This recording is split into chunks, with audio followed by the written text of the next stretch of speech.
बिस्मिल्लाहिर्रहमानिर्रहीम। अस्सलामुअलैकुम। मकतब टीवी के देखने और सुनने वालों को दिल की था गहराइयों से खुशामदीद कहते हैं। दोस्तों, मुहर्रमुल हराम का मुक़द्दस और मोहतरम महीना चल रहा है और आप ये जानते हैं कि इस महीने का शुमार उन 4 महीनों में होता है जिनको अल्लाह ताला ने कुरान पाक में मुक़द्दस और एहतराम वाले महीने कहकर पुकारा है। इसलिए हर मुसलमान की ये ज़िम्मेदारी है कि वो इस मुबारक महीने की कदर करे, इस महीने में अल्लाह ताला की इबादत का ख़ास एहतमाम करे, क्योंकि इस महीने में हमारे प्यारे आका सरवरे दो जहां सल्लल्लाहु अलैहि वसल्लम ने भी इबादत का ख़ास एहतमाम फरमाया है। आज की वीडियो में हम आपको मुहर्रमुल हराम के महीने के दूसरे जुमे का एक बहुत ही ख़ास अमल बताने वाले हैं, जो कि एक कुरानी अमल है। ये वजीफ़ा ऐसा प्यारा और लाजवाब अमल है कि इस अमल की बरकत से आपकी दुआएं कबूल होंगी, और जब आपकी दुआएं कबूल होंगी तो आप अल्लाह ताला से इस अमल के वसीले से अपनी हाजात और मकासद को भी पूरा करवा सकते हैं। याद रहे कि ये अमल कुरान पाक की एक बहुत ही मुबारक और ख़ास सूरत का अमल है और ऐसा पावरफुल वजीफ़ा है कि अगर आप इस वजीफ़े को उस दिन पूरे यकीन के साथ कर लें तो यकीन जाने आपका हर जायज़ मकसद और हर जायज़ हाजत इस वजीफ़े की बरकत से पूरी हो जाएगी। ये वजीफ़ा आपने कैसे करना है, इस हवाले से हम आपको मुकम्मल तफसील बताएंगे। लेकिन प्यारे दोस्तों, इससे पहले कि आपको इस वजीफ़े का मुकम्मल तरीका बताएं, आपसे गुजारिश है कि अपने चैनल मकतब टीवी को सब्सक्राइब कर लें और घंटी का बटन भी दबा दें ताकि आने वाली वीडियोस भी आपको नोटिफिकेशन के ज़रिए मिलती रहें। जज़ाकल्लाह। दोस्तों, जुमे का दिन वैसे भी अपने अंदर बड़ी बरक़ात रखता है और इस दिन को अल्लाह ताला ने बड़ी बरक़ात से नवाजा है। लेकिन जब जुमे का दिन किसी ख़ास महीने में आता है तो उस दिन की बरक़ात मज़ीद बढ़ जाती हैं, क्योंकि उस दिन की बरक़ात में उस ख़ास महीने की बरक़ात भी शामिल हो जाती हैं। चूँकि मुहर्रम का महीना भी मुक़द्दस और मुबारक महीना है और जुमे का दिन भी मुबारक है, इसलिए इस जुमे का जो हम आपको वजीफ़ा बताने जा रहे हैं, इस वजीफ़े में आपको जुमे के दिन के साथ साथ मुहर्रमुल हराम की बरक़ात भी हासिल होंगी और ये बरक़ात इस वजीफ़े की ताकत में इजाफे का बायस हैं। तो आइए चलते हैं मुहर्रमुल हराम के दूसरे जुमअतुल मुबारक के उस ख़ास वजीफ़े की जानिब, जो कि सूरतुल मुज़म्मिल का वजीफ़ा है, और आपको इस वजीफ़े का तफसीली तरीका बताते हैं। याद रहे कि इस अमल को आपने जुमे की नमाज पढ़ने के बाद से लेकर मगरिब की नमाज के दरमियान जो वक्त है उस वक्त में ही करना होगा। इसका तरीका ये है कि सबसे पहले आपने 11 मरतबा दरूद पाक पढ़ना है, और बेहतर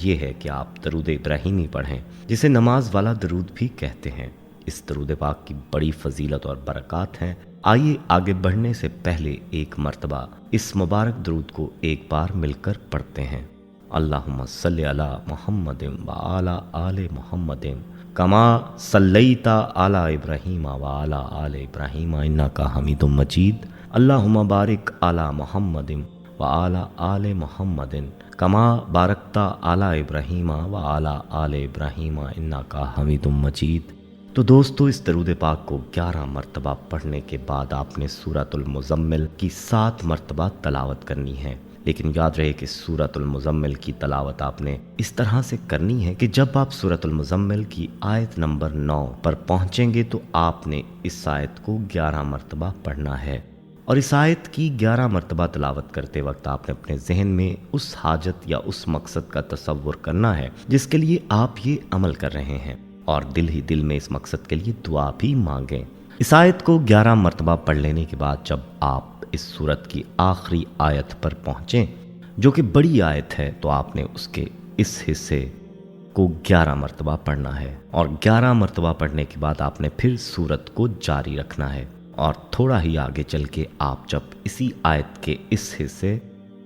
पर पहुँचें तो आपने इस हिस्से को भी 11 ही मरतबा पढ़ना है, तलावत करना है। और ये बात याद रहे कि आपने इन तमाम आयतों पर जिनको 11 मरतबा पढ़ना है, अपने मकसद और हाजत का तसव्वुर करते हुए दिल ही दिल में इसके पूरा होने की दुआ मांगनी है।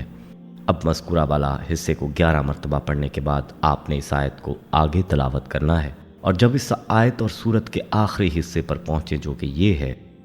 तो इस हिस्से को भी आपने 11 मरतबा पढ़ना है, और यूँ आपकी सूरतुल मुज़म्मिल की तलावत एक मरतबा पूरी होगी। اب آپ نے اسی طریقے سے اس صورت کی تلاوت 7 مرتبہ کرنی ہے اور ہر بار آپ نے بتلائے گئے طریقے پر اس صورت کی تلاوت کرنی ہے، اور جو آیات 11 مرتبہ پڑھنے کا بتایا ہے ان آیات کو 11 مرتبہ پڑھنا ہے، اور جب آپ اس انداز سے سورہ مزمل کی تلاوت 7 مرتبہ پوری کر لیں تو پھر آپ نے آخر میں دوبارہ 11 مرتبہ درود ابراہیمی پڑھنا ہے، اور درود ابراہیمی پڑھنے کے بعد آپ نے اللہ تعالیٰ کے سامنے سربا سجود ہو کر خوب دعائیں مانگنی ہیں، خوب رو رو کر اللہ سے اپنی حاجات اور مقاصد کے لیے مانگیں، جو بھی مشکلات یا پریشانیاں ہیں ان کو دور کرنے کے لیے دعائیں مانگیں۔ انشاءاللہ اس خاص عمل اور اس مبارک دن کی برکت سے آپ کی دعائیں قبول ہوں گی اور آپ کی جو بھی حاجات اور مقاصد ہیں وہ پورے ہوں گے، مشکلات اور پریشانیاں دور ہوں گی۔ اس عمل کے لیے آپ کو سال میں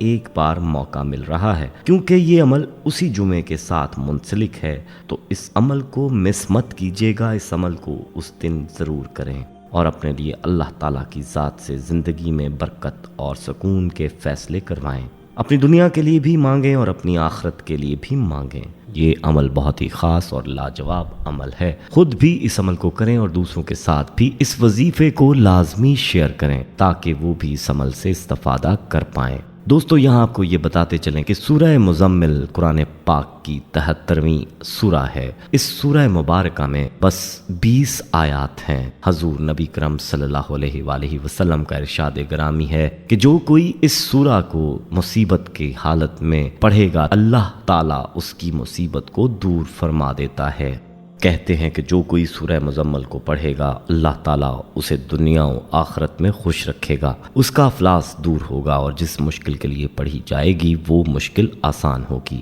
دوستو اس روایت سے معلوم ہوتا ہے یہ صورت بہت ہی برکات والی صورت ہے اور اس کو مشکلات کی آسانی کے لیے اگر پڑھا جائے تو یہ بہت ہی مجرب ہے۔ یہی وجہ ہے کہ اس صورت کو اکابرین نے مختلف طریقوں سے آزمایا ہے اور اس صورت کے مختلف وظائف ہیں جو کہ ہمیں اکابرین کی طرف سے ہدیہ کیے گئے ہیں۔ یاد رہے کہ اس صورت کے جتنے بھی وظائف اور خواص بیان کیے گئے ہیں وہ سب کے سب مجرب ہیں۔ انہی وظائف میں سے ایک اور وظیفہ بھی آپ کی خدمت میں پیش کیے دیتے ہیں۔ یہ وظیفہ بھی اس صورت کا بہت ہی خاص ہے۔ اس کا طریقہ ملاحظہ فرمائیں، آپ کو جب بھی کوئی خاص حاجت ہو یا کسی خاص کام کے لیے آپ وظیفہ کر رہے ہوں تو اس وظیفے کو اس طرح سے کریں۔ آپ نے سورۃ المزمل کی تلاوت اس طرح سے کرنی ہے کہ جب آپ تک تلاوت کر لیں تو اس کے بعد آپ نے 100 مرتبہ یہ پڑھنا ہے اور پھر اس سے آگے سورت کی تلاوت، اور جب آپ پر پہنچیں جو کہ سورت کی آخری آیت ہے تو اسی آیت کو آپ نے 100 مرتبہ پڑھنا ہے، اور اسی ترتیب پر آپ نے سورۃ المزمل کو 3 بار پڑھنا ہے، اور جب آپ اس طریقے سے 3 مرتبہ سورۃ المزمل کی تلاوت کو مکمل کر لیں تو اس کے بعد آپ نے اللہ کے ان 2 ناموں یا مغنی یا معطی کو 1100 مرتبہ پڑھنا ہے، اور اس کے اول و آخر آپ نے یہ والا درود پاک اللہم بارک علی محمد و علی آل محمد کما بارکت علی ابراہیم و علی آل ابراہیم انک حمید مجید 11 مرتبہ لازمی پڑھنا ہے۔ اس طرح سے یہ وظیفہ مکمل کرنے کے بعد آپ نے سجدے میں جا کر اللہ تعالیٰ کے سامنے یقین کے ساتھ دعا مانگنی ہے۔ اللہ تعالیٰ آپ کے مقصد اور حاجت کو جلد از جلد یا بدیر ضرور پورا فرمائیں گے۔ دوستو یاد رہے کہ اللہ کے کلام میں جو برکت اور جو فضیلت ہے وہ کسی اور چیز میں نہیں، کیونکہ اس بات کی تصدیق حدیث پاک سے بھی ہوتی ہے کہ اللہ کے کلام کو باقی کلاموں پر ایسی فضیلت ہے جیسے کہ خود اللہ کو باقی مخلوق پر فضیلت حاصل ہے۔ اس لیے آج جو وظائف آپ کو بتلائے گئے ہیں وہ بہت ہی مجرب و مؤثر ہیں۔ ان وظائف سے ضرور استفادہ کریں اور ان کو اپنے پیاروں کے ساتھ بھی لازمی شیئر کریں تاکہ وہ بھی ان وظائف سے استفادہ کر سکیں۔ دوستو ویڈیو پسند آئی ہو تو اسے لائک کریں، کمنٹ میں اپنی رائے دیں، فیس بک، واٹس ایپ اور دیگر سوشل میڈیا ایپس پر اس ویڈیو کو صدقہ جاریہ کی نیت سے شیئر کریں۔ احباب ہمارے ہاں خصوصی دعا کا اہتمام بھی کیا جاتا ہے۔ اس دعا کا حصہ بننے کے لیے اپنا نام کمنٹ سیکشن میں ضرور لکھیں، ہمیں آپ کے کمنٹ کا انتظار رہے گا۔ اللہ حافظ۔